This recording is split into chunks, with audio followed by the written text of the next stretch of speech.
동물과 사람은 비슷한 점이 많이 있습니다.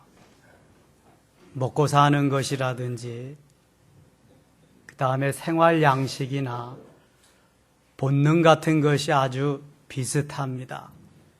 그러나 다른 것도 많습니다. 동물에게는 웃음이 없습니다.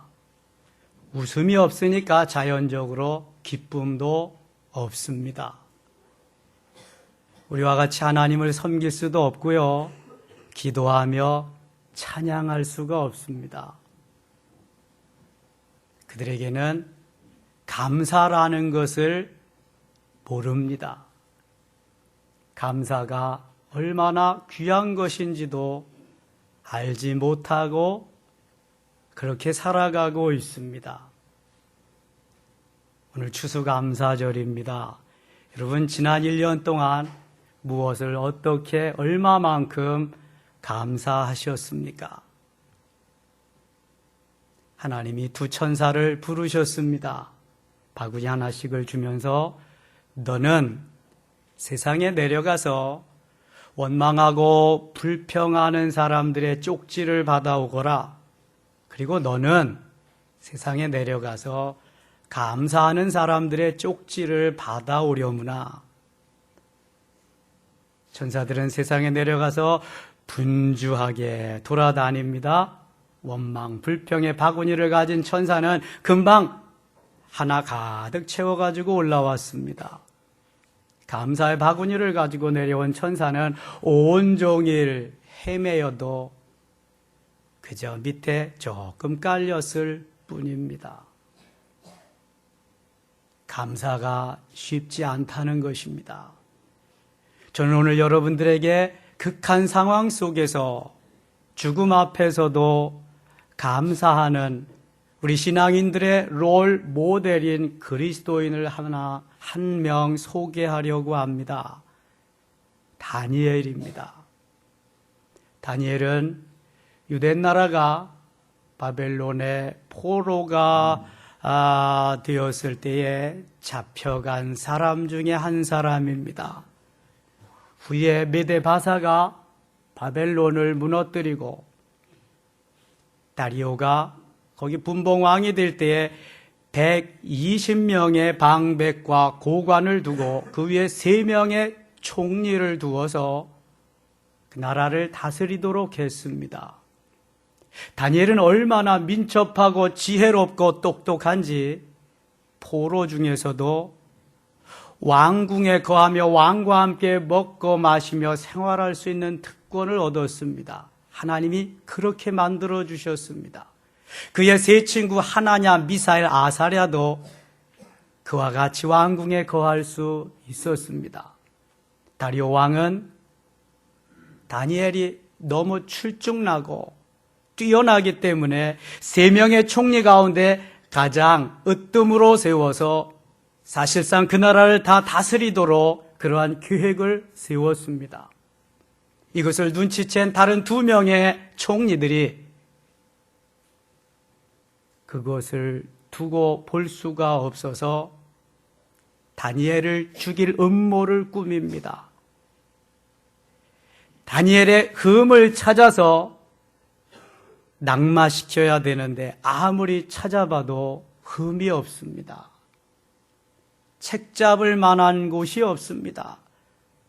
원체 하나님께 붙잡혀서 깨끗하게 살아온 사람인지라 전혀 흠결이 없었습니다. 그래서 아침부터 저녁까지 24시간 감시하면서 그에게 무슨 책 잡을 것이 있나 찾아보게 됩니다. 결국 다니엘은 하나님께 하루에 3번씩 기도한다는 것을 알아냈습니다. 그래서 2명의 총리는 왕께, 다리오 왕께 이렇게 고합니다. 왕이여, 앞으로 30일 이내에 어떤 사람이든지 어떠한 신에게든지 절을 한다면 그 사람은 가차없이 사자굴에 집어넣어서 죽여버립시다. 왕 외에는 경배를 받을 만한 사람이 없지 않습니까? 다리오 왕은 자기만을 경배한다는데 넘어갔습니다. 그리고 어인 도장을 꽉 찍어서 전국에다 배포했습니다. 이제는 어느 누구도 그것을 취하할 수가 없습니다. 다니엘은 이 소식을 알고도 하루에 3번씩 전에 하던 그대로 예루살렘을 향해서 창문을 활짝 열어놓고 하나님 앞에 기도합니다. 여러분 한번 생각해 봅시다. 지금 어느 신에게든지 누구에게든지 절을 하면 왕 외에 누구에게든지 어느 신에게든지 절을 하면 사자굴에 들어가야 합니다. 죽음입니다. 죽음 앞에서도 과연 내가 하나님을 사랑하고 하나님 앞에 경배와 찬양을 드리며 기도할 수 있겠는가? 금방 사자의 밥이 된다니까요. 나는 금방 사자의 밥이 될지라도 전에 행하던 대로 예배하고 기도하고 찬양하고 할 수 있습니다. 이런 분만 아멘. 할렐루야. 대단하십니다, 여러분. 과연 섬김의 가족 되십니다. 이래야 진짜 그리스도인입니다. 그런데요, 대부분 이거 못합니다. 아멘 하신 분들은 꼭 그렇게 하실 수 있기를 바랍니다. 진짜입니다. 여러분, 누가 지금 가상입니다. 공산당들이 쳐 내려와가지고 너 예수 믿을래 안 믿을래? 안 믿으면 사는 거고 너 믿으면 죽어.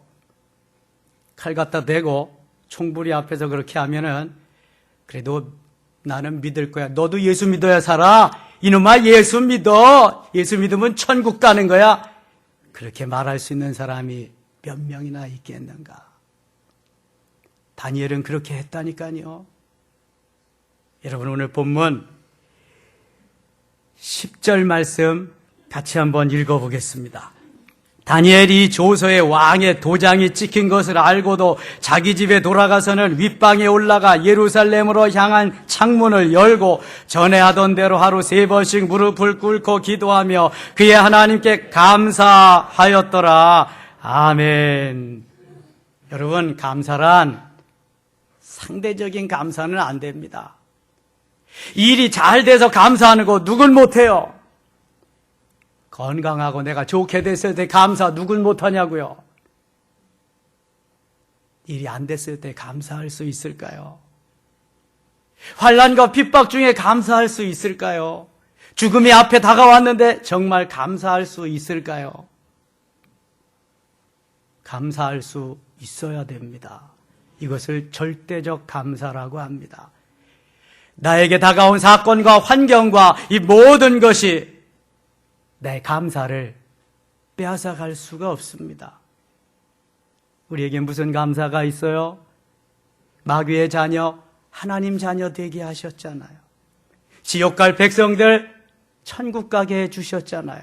누구도 빼앗아갈 수 없는 귀한 생명 우리에게 주셨는데 여러분 이 감사 빼놓고 자꾸만 비교하면서 감사하려고 그러면 죽을 때까지도 감사 못할 수 있습니다. 감사란 절대적인 은혜 가운데, 절대적인 믿음 가운데, 절대적인 은총 가운데 할 수 있는 것이 진정한 감사여야 합니다. 이 감사를 드릴 수 있어야 진정한 그리스도인입니다. 천사가 가지고 온 바구니 속에 왜 감사의 쪽지가 그렇게 없을까요? 비교하면서 상대적인 감사를 찾다 보니까 감사할 게 없는 거예요. 그런데 원망하고 불평할 건 너무 많잖아요. 지금 다니엘은 하나님 앞에 절대적인 은혜 가운데 절대적인 신앙에 도달해서 절대적인 감사를 절대적인 신께 하나님께 하고 있습니다. 믿음 위에 굳게 서서 하나님만을 바라보며 하나님만을 감사하며 찬양하고 있습니다. 다윗은 시편 116편 12절에서 여호와께서 내게 주신 모든 은혜를 내가 무엇으로 감사할고 고백하고 있습니다. 하나님께서 우리에게 주신 은혜가 너무도 크고 많습니다. 우리가 이 세상에 올 때 시로라기 하나 걸치고 오지 않았습니다. 그런데 옷이 너무 많습니다. 저도 옷이 너무 많습니다. 저희 집사람한테 얘기해서 내 옷은 생전 사지 마라. 저 개척할 때부터 입은 옷 26년 된 옷이 있습니다. 그래서 옷이 많은 거죠. 여러분, 우리들에게 누워자 할 공간과 일용할 양식이 있다면, 내가 오늘도 벗지 않고 입고 있다면 감사할 수 있어야 됩니다. 그런데 마귀는요, 야, 그게 무슨 감사냐? 그건 원망하고 불평할 거리야. 자꾸 원망할 거리, 불평할 거리를 가져다 줍니다. 그놈이 나쁜 놈이요. 그걸 이겨야 돼, 그걸. 다니엘의 믿음이, 다니엘의 신앙이 그것을 이기게 한 줄 믿습니다. 다시 10절 보세요. 다니엘이 조서의 왕의 도장이 찍힌 것을 알고도, 무슨 도장이에요? 이제 어느 신에게든지 누구에게든지 절하면, 섬기면 사자의 밥 되는 거야. 사자굴에 들어가는 거야. 이거 알고도 자기 집에 돌아가서는 윗방에 올라가 예루살렘으로 향한 창문을 열고, 예루살렘에는 무엇이 있지요? 성전이 있습니다. 비록 회파되었지만 예루살렘에 성전이 있습니다. 다니엘은 성전 중심의 삶을 산 사람입니다. 사랑하는 성김의 가족 여러분, 오늘도 성전 중심의 삶을 사시기를 축원합니다. 성전을 향해서 기도하고 성전을 향해서 찬양하고 예배하는 그 모습이 얼마나 아름답습니까? 저는 주일날을 제외하고 6일 동안 매일 새벽 기도 끝나면 뒷산에, 교회 뒷산에 오릅니다. 가장 교회가 잘 보이는 곳에 자리를 하고, 하나님, 이 삼성지구를 주시옵소서, 이 산지를 주시옵소서, 서울 경기 서부 지역을 주시옵소서, 복음화되게 하시고 영성화되게 하시고 섬김의 교회가 저들을 품고 섬기게 하소서 기도합니다. 그리고 찬양하고요, 거기서 운동도 하고요. 성전을 향한 그 사랑, 성전을 향한 그 믿음, 성전을 향한 그 신앙, 우리 하나님 매우 기뻐하실 줄 믿습니다. 성전을 향해서 창문을 열어놓고 하루에 3번씩 기도했다. 원수들이 보는 앞에서 공개적인 기도를 합니다. 째째하게 하지 않습니다. 두려워 떨며 하지 않습니다. 봐라, 나는 너희들이 사자굴에 집어넣을지라도 내가 섬기는 하나님, 내가 하루에 3번씩 기도하는 그 하나님께 기도를 멈출 수 없다. 봐라, 문을 활짝 열어놓고 공개적인 기도를 합니다. 사랑하는 여러분, 직장에서도 나는 그리스도인이라고 밝히세요. 사업장에서도 나는 그리스도인이라고 밝히세요. 나는 하나님의 자녀라고 말하세요. 이게 그리스도인입니다. 감춰놓고 할 짓 못할 짓 다 하면서 교회 와서만 믿는 척 하지 마세요. 하나님 다 아십니다. 공개적인 신앙, 공개적인 기도. 봐라, 나는 그리스도인이다. 봐라, 나는 하나님의 아들이다. 너희들이 나를 어쩔 수 없다. 얼마나 담대합니까? 얼마나 멋있습니까? 이게 진정한 그리스도인입니다. 이 속에서 진정한 감사가 흘러나오게 되는 것입니다. 야, 원수들이 보니까 오늘은 대충 하자. 원수들이 보니까 오늘은 한 번만 하자. 아니요. 원수들이 보기 때문에 더 간절하게, 더 진실하게, 더 무릎 꿇고 하나님 앞에 엎드리는 겁니다. 하나님 내 편이시잖아요. 하나님 우리를 도우시잖아요. 내가 너와 함께하리라, 내가 너를 도우리라, 내가 너를 굳세게 하리라, 나의 오른손으로 너를 붙들리라. 할렐루야. 그분이 우리 아버지십니다. 여러분 힘을 내세요. 다니엘을 보고 있지 않습니까? 그렇게 기도했더니 마지막 기도가 감사로 흘러나왔습니다. 뭐 지금 감사할 수 있는 조건이 있습니까? 잠시 후면은 사자들의 밥이 되는데요. 사자굴에 들어가야 되는데요. 죽음이 앞을 기다리고 있는데요. 감사가 어디서 나오겠습니까? 여러분, 진정한 그리스도인의 감사는 위기 속에서도, 환난과 핍박 속에서도, 엄청난 풍랑 속에서도 그 감사는 하나님이 주셨기 때문에 흘러나오게 될 줄 믿습니다. 이러한 감사가 우리의 삶 속에 생활 여기저기에서 계속되어지기를 축원합니다. 지금까지 감사 별로 못했어도 괜찮습니다. 앞으로 하면 됩니다. 지나간 날은 잊으세요. 잘한 건 잘되게 할 수 있도록, 잘못한 건 회개하고 바로 서면 되는 것입니다. 이 다니엘의 하나님 중심, 성전 중심, 말씀 중심의 삶을 하나님은 너무너무 기뻐하십니다. 너무너무 좋아하십니다. 다니엘은 언제나 그래서 이렇게 아름다운 삶을 삶으로 우리 그리스도인의 롤 모델이 되었습니다. 세상과 타협하지 않았습니다. 권력과 영합하지 않았습니다. 인기에 휩쓸리지 않았습니다. 이럴 때에 주님이시라면 어떻게 하실까? 이럴 때 주님이라면 뭐라고 말씀하실까? 그는 늘 우선순위를 하나님께 두었습니다. 하나님은 이럴 때에 뭐라고 하실까? 여러분, 내 기분, 감정대로 살면 마귀가 좋아하는 삶입니다. 하나님 뜻대로, 하나님 말씀하시는 대로 순종하는 삶을 살면 성령이 기뻐하십니다. 마귀가 박수치는 삶을 사시렵니까? 성령께서 박수치는 삶을 사시렵니까? 여러분은 어느 편입니까? 다니엘과 같이 성령께서 박수치는 그러한 삶을 사실 수 있기를 축원합니다. 사자굴에 들어가서 사자들의 밥이 되면 어떻습니까? 풀무불 속에 들어가서 구이가 되면 어떻습니까? 물 속에 들어가서 물고기의 밥이 되면 어떻습니까?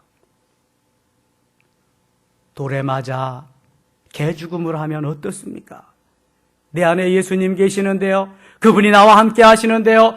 내가 죽으면 천국 가서 하나님과 영원히 왕노릇하며 사는데요. 살려주시면 복음 전하고 주의 영광을 위해서 살 수 있으니 좋고, 죽으면 천국 가니 좋고 모두가 좋은 건데 무엇이 걱정입니까? 여러분, 왜 근심 걱정 속에서 내 천자를 그리며 그렇게 하루를 살아가십니까? 그리스도인 맞습니까? 내 안에 삼위일체 하나님 계시는 거 맞냐고요? 저는 오늘 감사절에 자꾸 확인하고 싶습니다. 여러분 속에 그리스도인이 계신가? 감사는 있는가? 찬양할 마음은 있는가? 정말 그리스도와 함께 살아가고 계시는가 말이죠. 이것이 주를 위한 길이라면, 이 길이 주님을 위한 길이라면 무엇을 주저하겠습니까? 내 목에 칼이 들어와도 이 길은 가야 합니다. 비바람이 불고 눈보라가 치더라도, 환난과 핍박이 일고 풍랑이 일더라도 이 길은 가야 합니다. 주님이 함께 하시는 길이니까요. 오직 다니엘의 신앙이 부러울 따름입니다. 다니엘의 세 친구 하나냐, 미사엘, 아사랴의 신앙이 부러울 따름입니다. 에스더와 모르드게의 신앙이 부럽고요. 사도 바울과 스데반 집사님의 신앙이 부럽습니다. 멀리 가지 말고 우리나라의 주기철 목사님, 손양원 목사님의 신앙이 너무 부럽습니다. 사랑하는 여러분, 잠시 동안의 부요함을 위해서 예수님을 팔지 맙시다. 잠시 동안의 명예와 권력을 위해서 예수님을 팔지 맙시다. 잠시 동안의 생명 연장을 위해서 예수님을 팔지 맙시다. 잠시 동안의 내 육신의 안일과 내 영광을 위해서 예수님을 팔지 맙시다. 정말입니다. 주님 살아계십니다. 내가 주님을 모른다고 하면 주님은 영원히 나를 잊을지도 모르겠습니다. 내가 주를 위해서 생명 바쳐 살면은 주님은 끝까지 책임져 주실 줄 믿습니다. 다니엘은 드디어 사자굴에 들어갑니다. 왕이 어인을 찍었으니까 빼도 박도 못합니다. 다리오 왕은 후회하지만 이제는 늦었습니다. 사자굴에 다니엘이 들어간 후부터 왕은 식음을 전폐합니다. 오락을 끊었습니다. 하나님을 모르는 다리오 왕이 하나님 앞에 밤새도록 금식하며 기도합니다. 여러분, 어떻게 이런 일이 있을 수가 있습니까?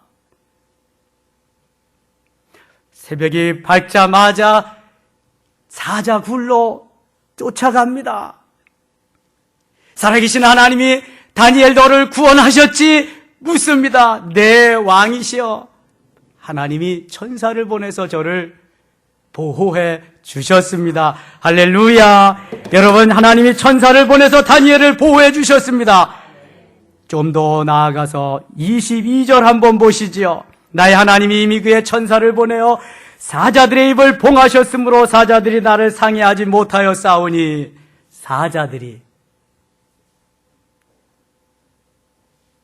다니엘을 해치지 못하도록 하나님이 천사를 보내서 사자들의 입을 봉하셨습니다. 여러분, 이것을 믿습니까? 여러분, 하나님은 사자들의 입을 봉하는 거 일도 아니에요. 다니엘 3장에 보면은 그의 세 친구 하나냐, 미사엘, 아사랴가 풀무불 평소보다 7배나 뜨겁게 했는데 하나님 어떻게 하셨어요? 부추겨가는 사람들 다 패 죽였지만 머리 하나 거슬리지 않고 옷에 탄 냄새도 안 나게 말짱하도록 보호해 주셨잖아요. 문제는 하나님께 있지 않습니다. 내 믿음이 문제요. 오늘도 하나님께서 천사를 보내서 우리를 지켜주실 줄 믿습니다. 사도행전 19장이나 그런데 사도행전에 보면은요, 12장이나 16장에 보면은요, 거기 옥에 갇혔을 때 천사가 옥에 와서 착고를 풀어주고 옥토를 움직이고 다 추록시키는 거 한번 보세요. 하나님은 살아계셔서 생명을 걸고 주의 일 하는 이들에게는 얼마든지 언제든지 도와주시고 은혜 주시고 복 내려주심을 믿습니다. 하나님은 오늘도 우리와 함께 하십니다. 이제 나 중심의 생각을 버립시다. 하나님 중심, 하나님께서 원하시는 삶을 살아가야 합니다.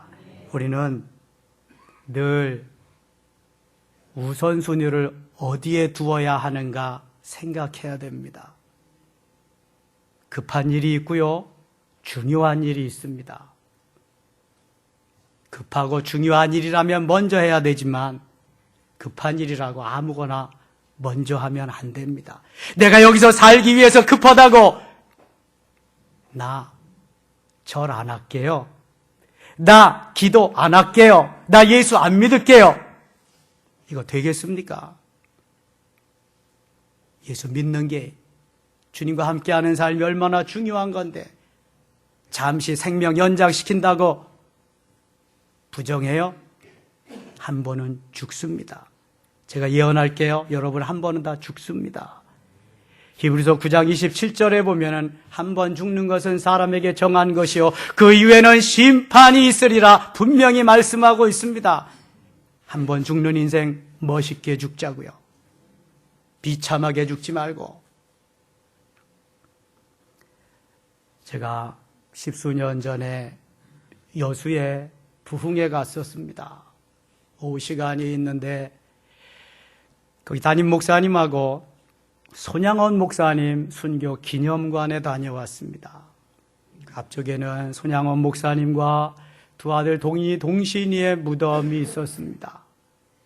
기념관을 돌아보다가 저는 한 액자 앞에서 발길을 멈출 수밖에 없었고요.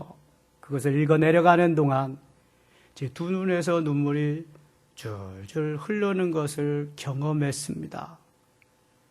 여순 반란 사건 때 손양원 목사님은 맏아들과 둘째 아들을 무장공비에게 총살당하고 말았습니다.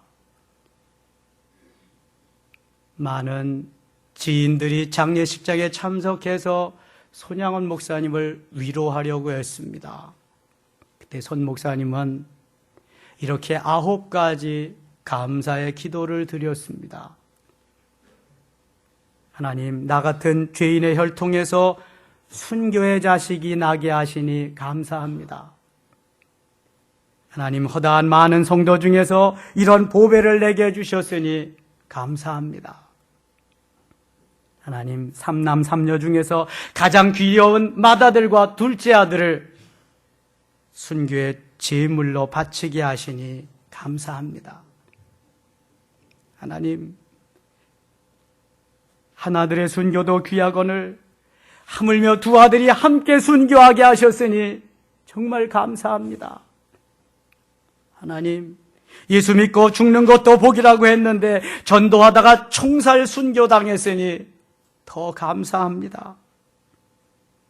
하나님, 미국 가려고 준비하던 아들이 미국보다 더 좋은 천국 가게 되었으니 얼마나 감사한지요.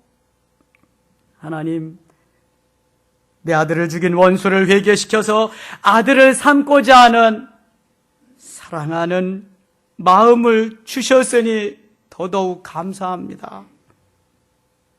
하나님, 내 아들의 순교의 열매로서 무수한 천국의 열매가 생길 것을 기대하고 생각하니 감사합니다. 하나님, 역경 속에서도 하나님의 사랑을 깨닫게 하며 이길 수 있게 하신 믿음을 주신 거 너무너무 감사합니다. 이렇게 9가지 감사를 드렸다고 합니다. 사랑하는 여러분, 나는 언제 무엇을 어떻게 감사하고 있습니까? 생각이 없으면 사람이 아닙니다. 감사가 없으면 진정한 그리스도인이 아닙니다. 감사하면 승리하고, 오늘도 감사하면 하나님이 함께 하시고, 감사하면 오늘도 기적이 일어날 줄 믿습니다. 하나님이 함께 하실 때 환난 풍파와 내 앞에 죽음이 나를 기다린다고 해도 그것은 전혀 문제될 것이 없습니다. 도우시고 인도하시고 이끌어 주시고 더 좋게 하시기 때문입니다. 우리 모두 금년 귀한 추수감사주일에 다니엘과 같이 감사할 수 없는 속에서도, 죽음을 앞에 놓고 있는 그러한 긴박한 상황 속에서도 감사하며 하나님이 기뻐하는 아름다운 삶을 사시는 우리 모두 되시기를 주의 이름으로 축원합니다. 하나님 아버지, 고맙습니다. 감사하며 살기를 원합니다. 하나님을 높이며 하나님을 영화롭게 하며 살기를 원합니다. 말씀하시옵소서. 오늘도 주의 일 수종들기를 원합니다. 인도하여 주시옵소서. 예수님의 이름으로 기도드리옵나이다. 아멘.